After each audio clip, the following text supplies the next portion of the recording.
अब हमने जो इम्पोर्टेंट चैप्टर आज करना है बेटा, वो इस कदर इम्पोर्टेंट है कि अच्छा पहला चैप्टर किया, दूसरा किया, थर्ड और फोर्थ चैप्टर जो आपकी बुक में है ना, उसका ताल्लुक फाइनेंशियल स्टेटमेंट एनालिसिस से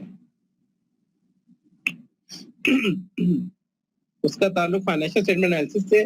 तो आपके बिजनेस कोऑपरेट में हम उसको इंट्रोड्यूस नहीं करवाते। हम जा रहे हैं हम सीधा अपने एक चैप्टर की तरफ बेटे, और उसको हम कहते हैं टाइम। हाँ जी, ये हमारे पास आ गया। हम उसको कहते हैं time value of money, TVM. TVM का मतलब होता है टाइम वैल्यू ऑफ मनी। देखो ये जो ऑनलाइन क्लास है ना, इसमें सबसे ज्यादा जो लॉस हुआ या जो हिट हुआ वो मैं इसलिए हो गया बच्चे कि मेरे डेप्थ में जाकर पढ़ाने की कोशिश करता हूँ। कि मिसाल के तौर पे एक कॉन्सेप्ट होता है, आपने देखा होगा किसी चीज की पावर जो होती है वो जीरो हो जाए बेटे, वो अगर जीरो हो जाए तो किसके इक्वल होती है? किसी चीज की पावर जीरो हो जाए तो किसके इक्वल होती है? 1 के। जीरो के सर, जीरो पे। सर जीरो के बराबर। चीज की पावर जीरो हो जाए तो किसके बराबर होती है बच्चों? 1 के इक्वल सर। 1 के, कोई कह रहा है 0 के। सर जी 1 के इक्वल होती है, 1 के। 1 के इक्वल क्यों? और 1 के इक्वल होगी ये। सर ये मैथ का रूल है, x की पावर 0 1 के इक्वल होता है। 1 के इक्वल होती है। देखो मैं बताता हूँ, एक होता है इंडक्टिव मेथड, एक होता है डिडक्टिव मेथड। ये मेथड ये कहते हैं अगर सिरा नहीं मिल रहा तो आखिर से वापस आओ और अगर आखिर तक जाना तो पहले सिरा ढूंढ लो, और अगर सिरा नहीं मिल रहा तो जो आखिर है वहां से वापस आके तुम्हें सिरा मिलेगा। ये हम करते हैं। देखो लेट्स से एक बात बताएं मुझे, अगर मैं आप लोगों से करूं, बेटे मुझे एक बात बताओ, अगर मैं कहूँगी जी 2 या बिलफर्ज, ये अगर मैं 1 लिखूं तो क्या मैं ये इक्वेशन इक्वल कह सकता हूँ? क्या ये ठीक इक्वेशन है? यस सर, ठीक है। यस सर, सही है। ठीक है। अब गौर करो बेटा, क्या मैं इस इक्वेशन को फिर इस तरह लिख सकता हूँ? 3 की पावर 1 और नीचे भी 3 की पावर 1, ऐसे ही है ना? नो सर, ये 1 के इक्वल आएगा ये तो। हाँ तो 1 के इक्वल से ही आगे चल रहा हूँ। अभी जो 3 की जी सर लिख सकते हैं, ऐसे लिख सकते हैं इसको, लिख सकते हैं। अच्छा अब नीचे जो 3 की पावर 1 है इसको ऊपर लेके जाऊंगा तो ये मल्टीप्लाई है, तो और आप कहते हैं इनवर्स के साथ आ जाता है। उसके बाद जी सर ऐसा ही है। सेम हो जाए, आप कहते हैं पावर्स को ऐड कर दो, और 1 माइनस 1 क्या आया? 0। तो बेटा गौर करो, रिवर्स। समझ आई बात कि किसी चीज की पावर 0 क्यों 1 है?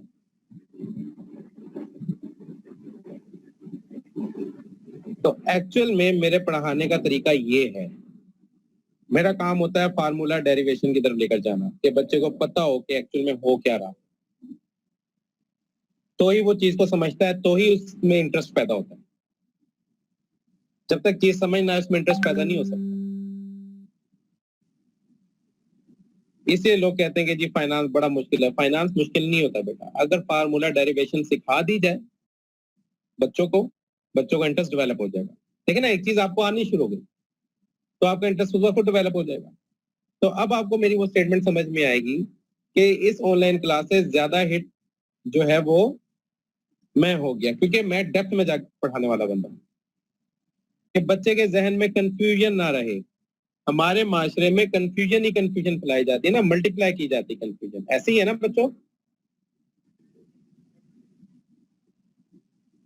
उसका सबसे बड़ा रीजन ये होता है कि हम उस बात के ऊपर बहस करते हैं जिसका हमें मालूम ही नहीं होता, जिसका नॉलेज ही हमारे पास नहीं होता,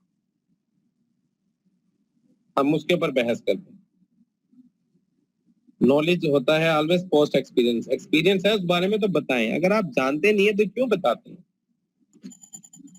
अच्छा जी, अब हम अपनी कहानी शुरू करते हैं टाइम वैल्यू ऑफ मनी को लेकर। टाइम वैल्यू ऑफ मनी का किसी को कोई कॉन्सेप्ट जो हो वो बता सकता है आपके किसी को टाइम वैल्यू ऑफ मनी का कोई कॉन्सेप्ट है तो बेटा वो बता सकता है। अब हम चलते हैं दो एक्सपेक्ट्स की तरफ, दोनों से आपको टाइम वैल्यू ऑफ मनी सिखाते हैं। देखिए इसमें कहा गया टाइम वैल्यू ऑफ मनी, वक्त के साथ पैसे की वैल्यू क्या हो जाएगी गुजरते वक्त के साथ, या टाइमली अगर पैसे मिल जाए तो क्या पैसे की वैल्यू में कुछ इजाफा किया जा सकता है। दो तरीकों से देखो इसको सोचो कि वक्त के साथ साथ पैसे की वैल्यू में कमी आएगी कि इजाफा होगा। दूसरे तरीके से सोचो, जितनी जल्दी पैसे मिले उतना अच्छा, या जितनी देर में पैसे मिले उतना अच्छा, या बाद में पैसे मिले उतना अच्छा।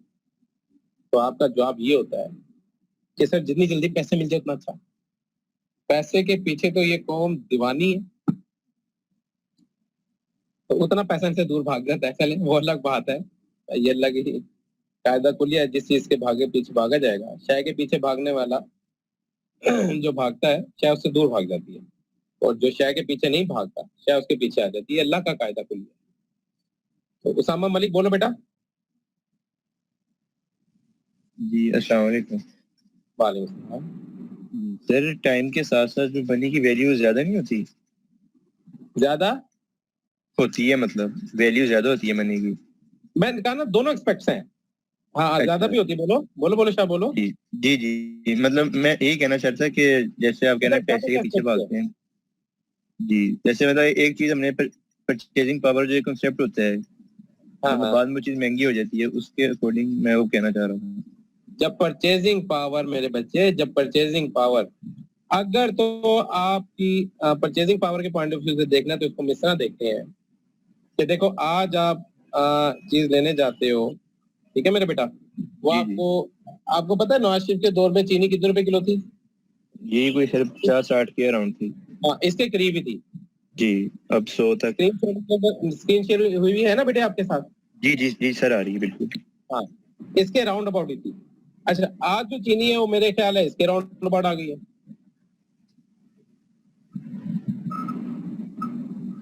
यस सर, बिल्कुल। अच्छा अब आप ये देखो मेरे बेटे, अगर आप 50 रुपीज आज लेने जाते हो चीनी तो आपको 1 kg नहीं मिल रही, आपको क्या मिल रही है? Half kg। तो अब मुझे बताओ वैल्यू में इजाफा हुआ या कमी हुई वक्त के साथ? कमी कमी होगी, बिल्कुल ऑपोजिट हो गया। वैल्यू में कमी होगी, आपकी परचेजिंग पावर गिर गई। जी जी ठीक हो गया? जी। अब इसको दूसरे एक्सपेक्ट से देखो। एक बंदा आपको इस एक्सपेक्ट से देखो, एक बंदा आपको देता है जनाब, या आप किसी को कुछ बेचते हो और एक बंदा आपको 100 रुपए अभी दे जाता है, एक बंदा है जो 10 दिन बाद 100 रुपए देता है, किसकी वैल्यू ज्यादा होगी? जो आज हमें दे देगा, ऑन स्पॉट दे देगा। कैसे पता लगा कि इसकी वैल्यू ज्यादा है? क्योंकि आगे मतलब कुछ इसकी प्राइस इंक्रीज हो जाएगी तो फ्लक्चुएट करेगी, तो फिर नुकसान इसकी होगा वैल्यू इसलिए बाद ज्यादा है मेरे बच्चे, एक ही कॉन्सेप्ट से याद रखना है, इसकी वैल्यू इसलिए ज्यादा है कि ये आज ही हम कहीं इन्वेस्ट कर सकते हैं, एग्जैक्टली। ये 10 दिन बाद इन्वेस्ट होगा। जी तो टाइम वैल्यू ऑफ मनी आपसे ये कहती है कि जो पैसे आपको आज मिल जाए उनकी वर्थ ज्यादा है एज कम्पेयर टू जो बाद में पैसे मिले, और रीजन कि वो आज ही आप रेट ऑफ किसी रिटर्न के ऊपर इन्वेस्टमेंट करते हो। ठीक है ना? अब जी बिल सर, पर मैं क्लियर। आपको उसकी मिसाल देता हूँ, अब आपको और अच्छे से मैं अपने बच्चे को समझाता हूँ। ये देखो मेरे बेटा, देखो एक बंदे को 100 रुपीज अभी पेमेंट मिल गई, एक बंदे को 100 रुपीज मिलेगी 1 साल बाद, उसने जो सेल की है, ठीक हो गया? जी जी ये जिसको अभी मिली इसने 10% पे इन्वेस्ट किया, ये 1 साल बाद कहाँ खड़ा होगा? 110 पर। हाँ जी, तो ये 1 साल बाद कहाँ खड़ा होगा? ये वहीं का वहीं का वहीं होगा। जी। हाँ जी। ठीक हो गया? तो अब ये Yes, जो sir. 110 है और ये 100 है आपके पास, तो देखें इसने टाइमली इसको पैसे मिले थे, इसने अपने पैसे को ज्यादा कर दिया, इसको ज्यादा टाइमली कर पैसे दिया। नहीं मिले, इससे अपने पैसे को ज्यादा नहीं कर सके। नहीं कर सका। तो दोनों एस्पेक्ट से हम देखते हैं कि वक्त के साथ साथ आपके पैसे की वैल्यू में कमी भी आती है, परचेजिंग पावर आपकी गिर जाए तो, और अगर आपको जी, फौरन जी। पैसे मिलते हैं तो आप उस परचेजिंग पावर को बचा सकते हो। कैसे? लेट्स से मैं कहता हूँ 7% इन्फ्लेशन होनी थी, तो जो चीज आपको जी। 100 रुपए की मिलती थी अब वो 107 की मिल रही होगी। हाँ जी, तो जिसने फॉरेन इन्वेस्ट कर दिया तो उसको तो 110 मिल गए ना, उसको तो ज्यादा मिलेगी हाँ वो जी। चीज। और हाँ जी, जिसको इसको 7 फायदा हो साल में गया। पैसे हैं उसकी तो परचेजिंग पावर गिर गई ना। गिर गई, बिल्कुल। तो that is the main concept of the time value of money. Yes समझ में आ गया बच्चे? Yes sir. आपका नाम क्या है? उसामा सर। उसामा, आपका बड़ा शुक्रिया कि अगर आपको समझ में आ गया, आपकी वजह से Yes. हमें भी समझ में आ गया थैंक यू और आप सर। कैसे और दूसरों को भी कितनों को समझ में आ गया। आपने आपके पास 100 रुपीज है, एक बंदा आपसे कहता है ये 100 रुपीज, ये जो 100 रुपीज आपके पास है, ये एक मिनट बेटा, ये आपके पास 100 रुपीज है, ये आपके पास है, और ये बंदा आपसे कहता है कि मुझे 10% पे दे दो, मुझसे 1 साल बाद 10 रुपए ले लेना इस पे। तो आप 1 साल बाद उससे टोटल कितनी अमाउंट लोगे?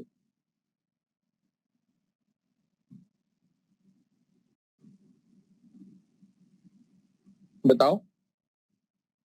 उसने कहा जी 10% मुझसे इसके ऊपर आप प्रॉफिट ले लें। आप 1 साल बाद उससे कितना लोगे? 110 लेंगे। शाबाश, वेरी गुड। 110 कैसे? 100 रुपए पे 10 इंटरेस्ट लगेगा, वो प्लस ऐड होकर आपके पास क्या बन जाएगा? 110 है।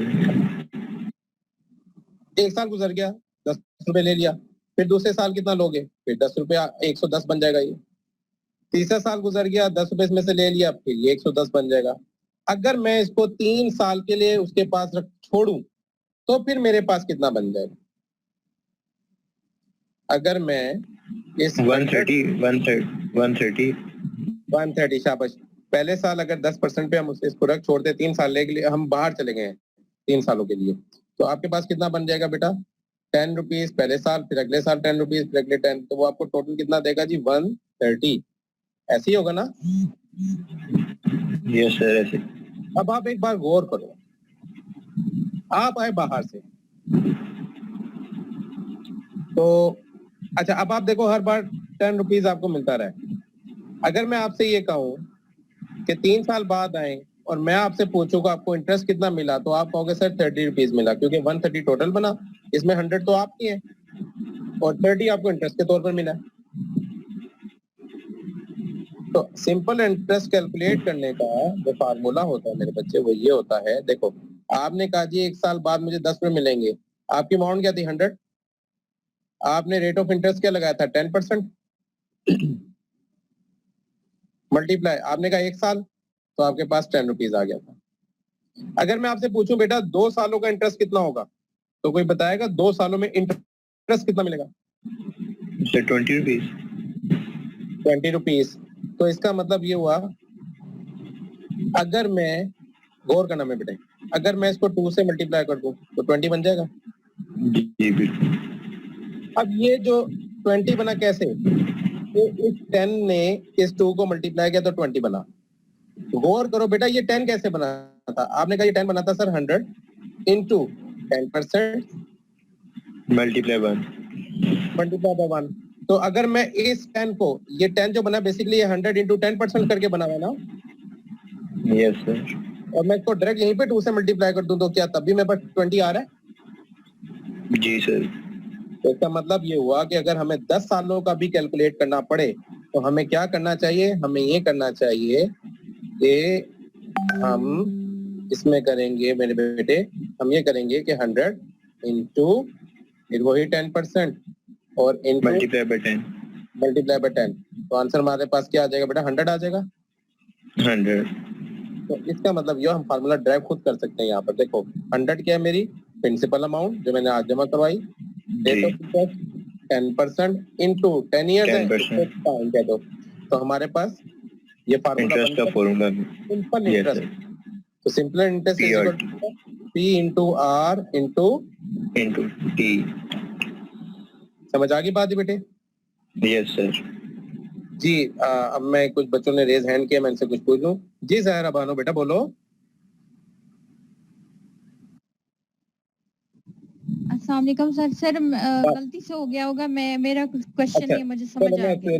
मैं लोअर हैंड कर देता हूँ। जी रोल नंबर 20 बेटा बोलो। जी अस्सलाम वालेकुम सर। वालेकुम सलाम। सर मेरी आवाज क्लियर है ना? जी मेरी आवाज क्लियर आ रही है ना सर? जी, थोड़ा ऊंचा बोलो बेटा। जी अब ठीक है सर? आप ठीक है बिल्कुल बेटा, बोलो। अच्छा ठीक है सर। सर मेरा क्वेश्चन ये है कि आपने बोला कि एक बंदा बैंक में 100 रुपया रखता है और 10% के हिसाब से रखता है। अब वो चला गया 3 साल के लिए बाहर, लेकिन जो मेरा माइंड कहता है वो 3 साल के अंदर उसको 30 नहीं मिलेगा, उसको उसके ज्यादा अमाउंट मिलेगी। वो थोड़ा सा मैं अगर एक्सप्लेन कर दूं तो 3 साल के लिए वो चला गया बाहर, 3 साल के लिए वो बाहर चला गया, 1 साल बाद उसको 100 रुपए पे 10 रुपए मिल गए। अच्छा, वेरी गुड। अब वो 10 रुपए भी उसके अकाउंट में एड अप हो गए, उसने निकलवाए। अब वो नहीं निकलवाए नहीं है अभी ये 10 रुपए उसने, क्योंकि वो बाहर चला गया ना, ठीक हो गया। तो उसने निकलवाए नहीं है। अब 110 रुपए के हिसाब से उसको नेक्स्ट ईयर में मिलेगा ना फिर तो। वेरी गुड, यही हम इस तरफ जा रहे थे। शाबाश मेरे बेटा। नाम क्या है? मोहम्मद अब्बास। अच्छा अच्छा, मोहम्मद अब्बास। जी सर। शुक्र है मोहम्मद अब्बास, तुमने आगे से ये नहीं कहा नाम तो सुना ही होगा। चलो नहीं सर। तो खुश रहो बच्चों। तो अब्बास सर बिल्कुल ठीक कह रहे हैं। देखो मोहम्मद अब्बास आपसे जो कहना चाह रहे हो, कह रहे हैं सर मैं अगर 100 रुपए 3 सालों रखवा कर गया हूँ और मैं आगे 130 रुपए मुझे देता कि देखो जी हमने तुम्हारे पैसे बढ़ाकर तुम्हें दे दिए, तो आप खुशी खुशी चले जाते हैं कि मेरे पैसे देखो बढ़ गए। मोहम्मद अब्बास 67 जी बेटा बोलो। अस्सलाम वालेकुम सर। वालेकुम सलाम। हाँ, अच्छा सर आपने कहा कि हम 100 जब इन्वेस्ट करवाते हैं 1 ईयर के लिए। मेरे बच्चे थोड़ा सा बोलो। हाँ अच्छा, मैं कह रहा हूँ आपने कहा कि हम 100 कहीं पे इन्वेस्ट करवाते हैं 1 ईयर के लिए और हमें 1 साल बाद उस पे 10 रुपए ऊपर मिल जाएंगे, तो क्या 1 साल बाद उस 100 रुपए की वैल्यू वही रहेगी या वो 10 रुपए हमारे लिए प्रॉफिटेबल होंगे या नहीं, क्योंकि करेंसी की वैल्यू तो डाउन होगी। बिल्कुल सही है। ये जो सवाल है ना, ये अहमद हसन मैं थोड़ा सा ये पहले कर लूं फिर आपका सवाल का जवाब दूं। Yes sir, yes sir. चलो अब देखो बेटे, ये देखो आपसे जो उस बच्चे का क्या नाम था? अब्बास है, क्या नाम था बेटा? अब्बास सर, मोहम्मद अब्बास। मोहम्मद अब्बास। अब्बास बच्चा ये कहता है कि अब्बास बच्चे, मैं खुशी खुशी जो है ना 130 लेकर चला गया। अब्बास बच्चा मुझे रास्ते में मिल गया, कहते हैं सर बड़े खुश नजर आ रहे हैं। मैं कहा हाँ यार अब्बास, मैं आज से 3 साल पहले गया था तो मैंने जो है ना पैसे रखवाए थे 10% इंटरेस्ट पे, उन्होंने मुझे 130 करके दिए हैं, तो मुझे बड़ा अच्छा लग रहा है कि मेरे 30 पे बढ़ गए हैं। अब्बास कहते हैं सर जी कमाल करते हैं आप, आपको तो नुकसान हो गया, उसने आपको पूरे पैसे नहीं दिए। मैंने कहा है वो कैसे? कहते हैं सर वो इसलिए, आप जब उसे पैसे देके गए थे वो आज देके गए थे। आज को हम हमेशा बेटा लिखते हैं 0 ईयर। क्या लिखते हैं? 0 ईयर। 1 साल पूरा गुजर गया, यानी कि हम टाइमलाइन बनाते हैं, ये आ गया 0, ये आ गया 1। ये लो जी, ये पूरा साल गुजर गया, यहाँ मैंने उसे 100 रुपए दिए थे 10% रेट ऑफ इंटरेस्ट पर, और मुझे उसके 1 साल बाद ये 110 बन गए। ठीक हो गया मोहम्मद अब्बास बेटे? बिल्कुल सर, बिल्कुल बिल्कुल सर। अच्छा, उन्हें सर दूसरा साल जब आया तो अब ये तो आपने ले लिए उससे पैसे, ठीक है। अब जब आपका दूसरा साल शुरू होता है, मेरे बच्चे ने मुझे ये कहा कि सर जब दूसरा साल शुरू होता है तो उसके पास तो 110 रुपए थे, उसने 110 इन्वेस्ट किया होगा कहीं, आपका 10% तो 110 पे बनता है, आपको तो इसका 10% इंटरेस्ट ऐड करके देना चाहिए था।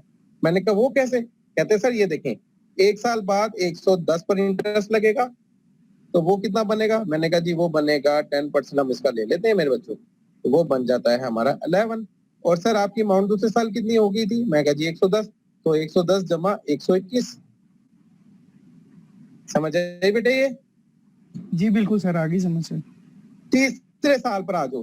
तीसरे साल आप अब्बास मुझसे ये कहता है, और सर जी तीसरे साल देखें, तीसरे साल में तो आपकी अमाउंट हो गई थी 121, और 121 का 10% आपको अलग इंटरेस्ट मिलना चाहिए था, वो बन जाता है 12.1,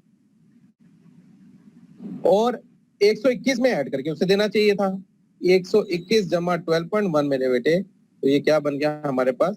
133.1। ऐसे ही बेटा? जी बिल्कुल सर।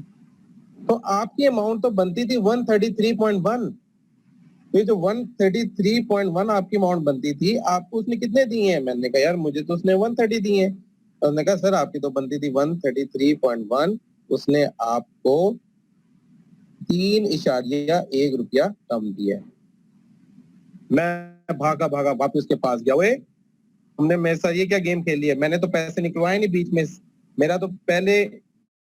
मैं भागा भागा उसके पास, मैंने कहा सर क्या हुआ?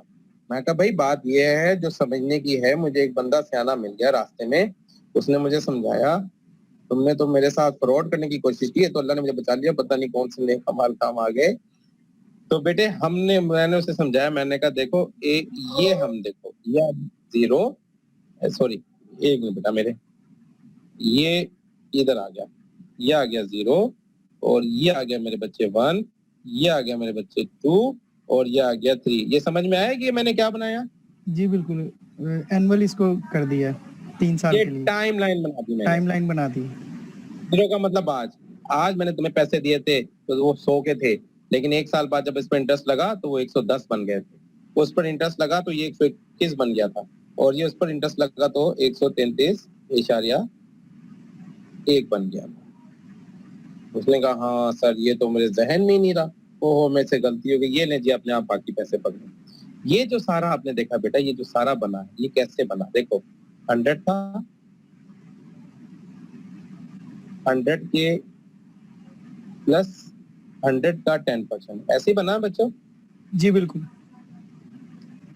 अब पेन अपने हाथ में रखो सारे बच्चे, ये आ गया 100 प्लस ये आ गया 10, ये 10 कैसे है? 100 का 10% 10 हुआ, तो टोटल अमाउंट मेरी 1 साल बाद कितनी हो गई?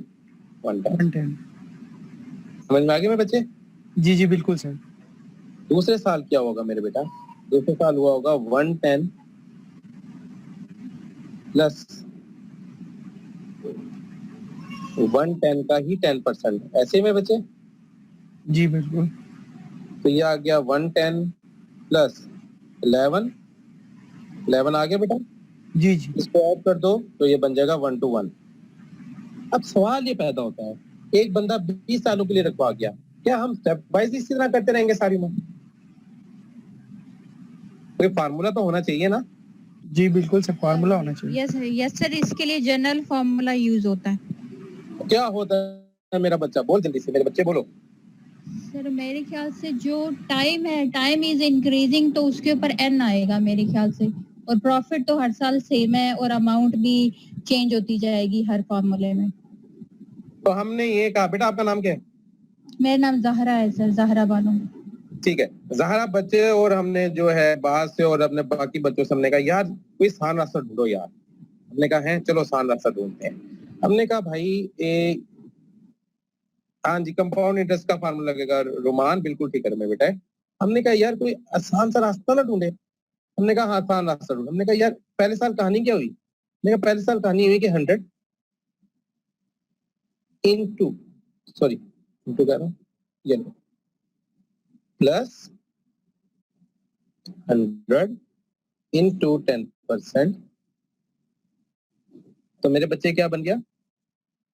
110। ऐसे ही बेटे। दूसरे साल क्या कहानी हुई? दूसरे साल हुई 110, बल्कि हम इसको थोड़ा सा नीचे लिखेंगे मेरे बेटे। देखो दूसरे साल कहानी हुई 110 इंटू कह रहा हूं, ये मेरे बेटे आ गया प्लस आ गया।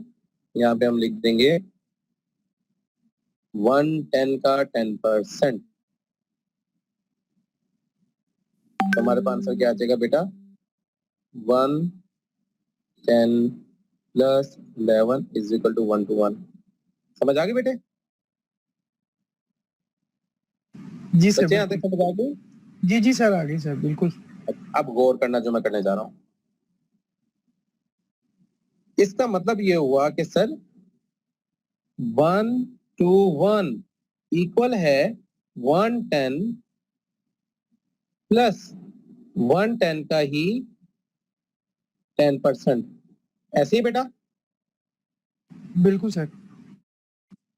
अच्छा अगर ये इसके इक्वल है सर, हमने 110 कैसे कैलकुलेट किया था? ये जो 110 है आपको याद है? ये कुछ ऐसे कैलकुलेट नहीं हुआ था। 100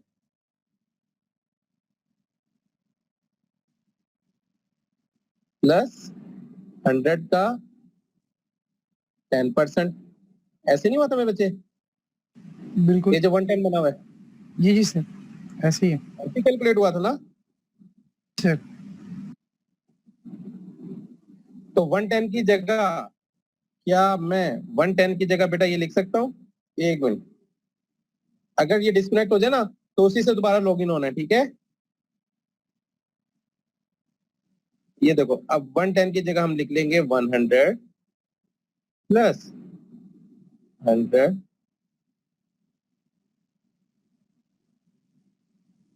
का 10%, ठीक है मेरा बेटा। ये लिखा जा सकता है 110 की जगह खाली, सिर्फ मुझे ये बताओ। जी सर लिखा जा सकता है। लिखा जा सकता है। अब ये देखो बेटे, हमारा बना था formula 1 to 1 is equal to, एक मिनट बेटे, हाँ 1 to 1 is equal to 110 into plus into 110 into 10%, यही बना था ना बच्चे? Yes sir. आप मुझे बताओ इन दोनों में प्लस के इधर और उधर क्या कॉमन है? 110 सर। 110। अगर मैं 110 कॉमन ले लूं मेरे बेटे, गौर करना, तो अंदर क्या बचेगा? 1 प्लस 10%। जी सर यही बचेगा। अच्छा 110, क्या मैं इसको 1 प्लस 0.1 लिख सकता हूं? ये जो 10% है। जी सर लिख सकते हैं इसको। अच्छा तो फिर इसका मतलब मैं 110 इज इक्वल टू बेटे 1.1 लिख सकता हूं? यस सर लिख लें हम। क्योंकि 1 प्लस में 0.1 करोगे बेटा 1.1 हो जाएगा। ठीक हो गया बच्चों?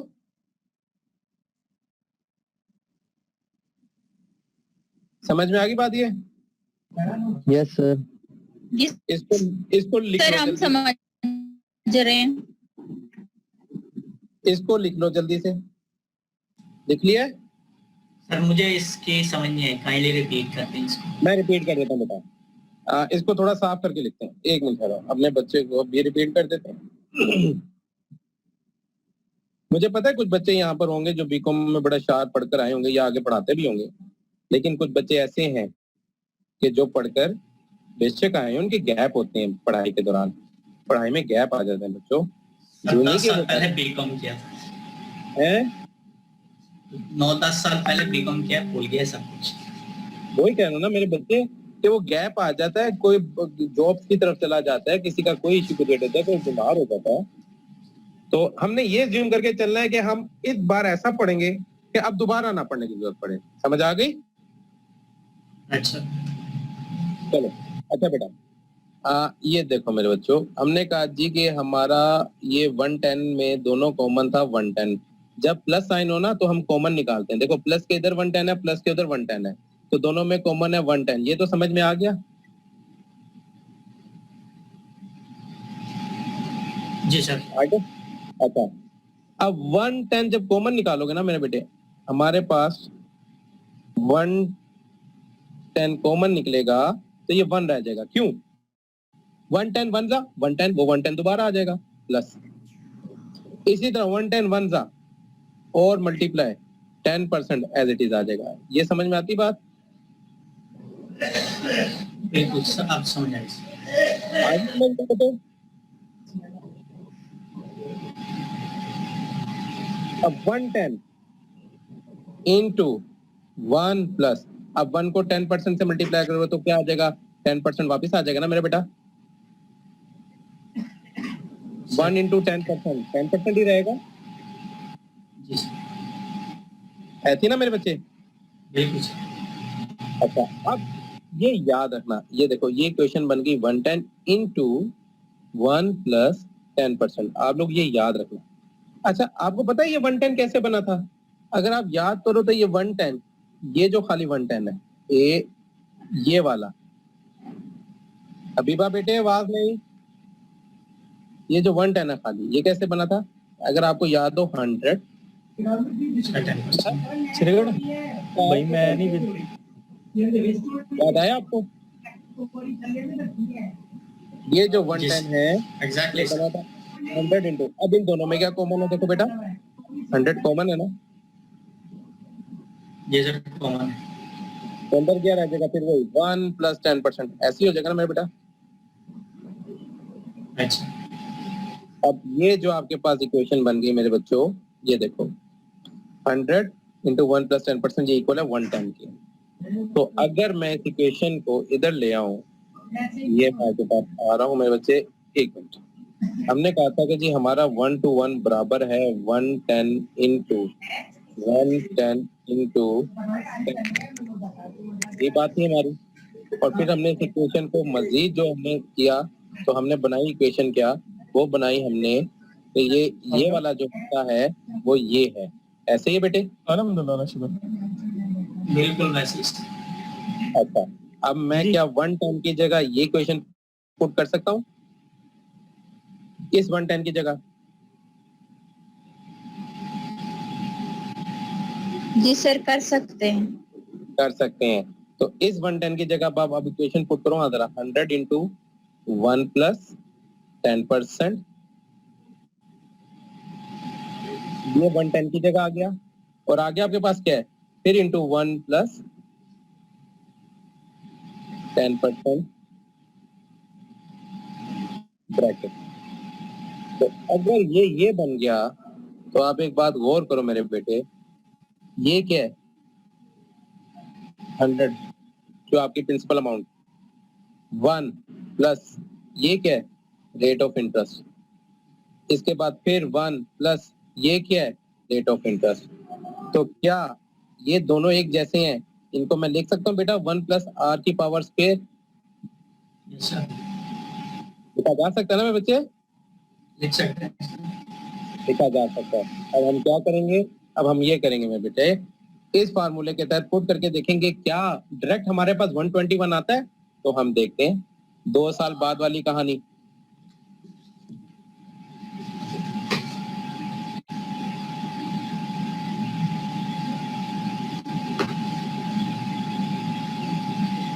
चलो अब करते हैं, देखो हमारे पास कहानी आती है। अब फार्मूला हमारे पास क्या है बेटे, फार्मूला हमारे पास है P × 1 + r की पावर 2 आपने कहा है, और हम 2 को यहाँ पर n कह देते हैं, नंबर ऑफ ईयर्स ही है ना वो जो 2 आया।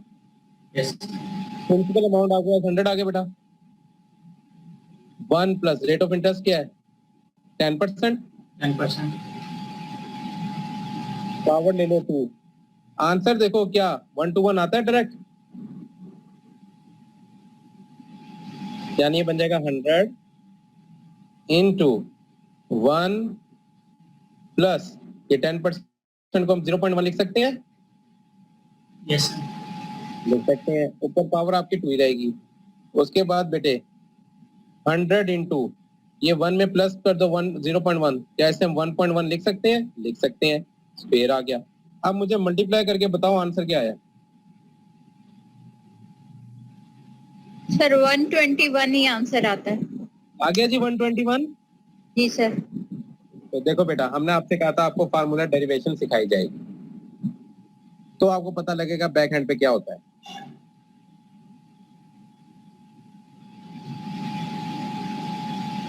तो शाहरुख नकवी के शायद थोड़ा इल्म में इजाफा हुआ हो, या उसे महसूस हुआ हो कि यार नहीं कुछ चीजें ऐसी हैं जिनको मजीद देखा जा सकता है, या माइडी पॉसिबल उसे आता हो। तो दोनों ऑप्शन है। तो बेटा यहाँ से फार्मूला ये बन गया, यहाँ से फार्मूला ये बन गया कि जब भी हमने ये जो अमाउंट आती है ना, इसे बेसिकली हम कहते हैं कंपाउंड अमाउंट। क्या कहते हैं? कंपाउंड अमाउंट, कंपाउंड अमाउंट, ये फार्मूले से जो हमारे पास आया है। तो मालूम ये हुआ बेटा कि ये फार्मूला किसके बराबर हुआ, ये compound amount is equal to P × 1 + r की पावर n। ये फार्मूला हमारे पास आ गया। अगर हमें कोई कहे कि जी 10% 12% रेट ऑफ इंटरेस्ट है, हमें सवाल में कह देता है जी 12% रेट ऑफ इंटरेस्ट है जी, प्रिंसिपल अमाउंट जो है वो बराबर है 200 की, और जो आपके पास 3 सालों के लिए नंबर ऑफ ईयर्स 3 सालों के लिए अगर मैं रखवा दूं, तो मुझे बताओ मेरी कंपाउंड अमाउंट क्या बनेगी। तो आप फार्मूले को बेटे इस तरह लेकर आओगे, ये देखो मेरे बेटे, हम कहेंगे जी प्रिंसिपल कितना है 200, 1 प्लस आर कितना है रेट ऑफ इंटरेस्ट वो 12% है, 12%। 0.12 लिख दूंगा मैं उसे, एन कितने हैं 3 साल, तो वो आंसर आ जाएगा आपके पास। समझ आ गई बात ये? Yes sir. तो अब हमारी जो फाइनेंस की जुबान में हम कंपाउंड अमाउंट को कहते हैं फ्यूचर वैल्यू। क्या कहते हैं? Future value. पी को हम कहते हैं प्रेजेंट वैल्यू। देखो आज इन्वेस्ट किया था ना,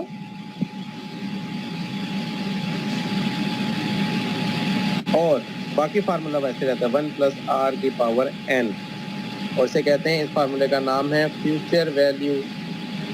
future value of single amount, of single amount. देखो फ्यूचर में बता रहा है ना कि 3 साल बाद कितने होंगे, और सिंगल अमाउंट को इन्वेस्ट किया हुआ है, इसलिए हम कहते हैं future value of single amount. ये अब आप लोगों ने बुक से पढ़ना है। ठीक हो गया बच्चों? Yes sir. तो ये आप लोगों ने बुक से पढ़ना है, और बड़ी दुआ करता हूँ जी मैं कि अल्लाह करे आपके ट्रेडिशनल क्लासेस हो जाए, तो फिर बड़ा कुछ सीखा जा सकता है। बाकी जितनी मैं कोशिश कर सकता हूँ मैं कर रहा हूँ आप लोगों के साथ, कि आप लोगों को जो चीजें सीखी हैं उसकी बुनियादें जो हैं, जो फंडामेंटल्स हैं वो बन जाएं। अब आप बुक से पढ़ोगे ना बेटा, तो आपको समझ में आ जाए कि हाँ ये सब वैसे ही हो रहा है जैसे सर ने हमें बताया। सर ये जो फ्यूचर वैल्यू है, ये जो पॉइंट इससे पहले जो आपने ख़त्म किया है, जहाँ पे ये हमारे पास आ रहा था, आपने एक मिसाल दी थी 12% और जो प्रिंसिपल अमाउंट 200 है, उसके बाद सर थोड़ी सी समझ फ्यूचर वैल्यू चलो अब मैं इसको दोबारा सोल्व कर दूं क्वेश्चन। सर ये लास्ट 2-3 मिनट जो आपने बताया वो वाले। हाँ मैं क्वेश्चन समझ आ गया सर। हाँ कॉन्सेप्ट समझ में आ गया ना? जी सर। चलो अब मैं इसको दोबारा आपको वो एक क्वेश्चन बनाकर सॉल्व कर लेते हैं। राइट। एक क्वेश्चन बनाकर सॉल्व कर लेते हैं।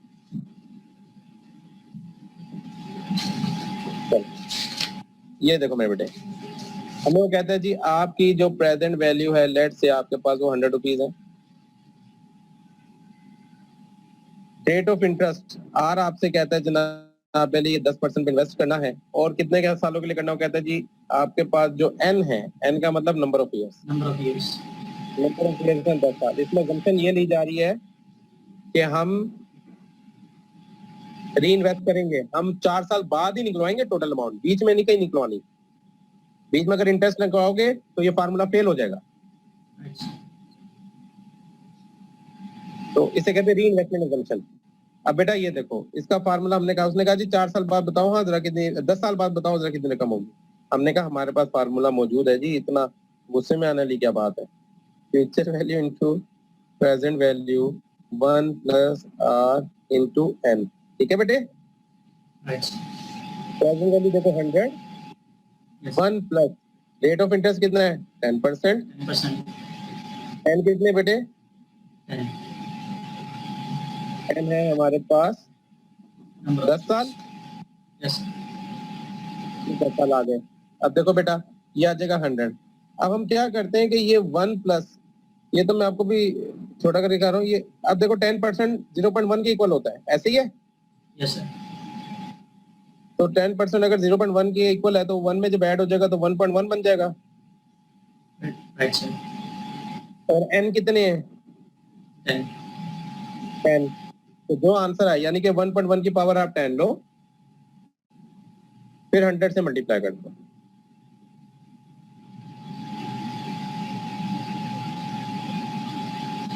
ठीक हो गया?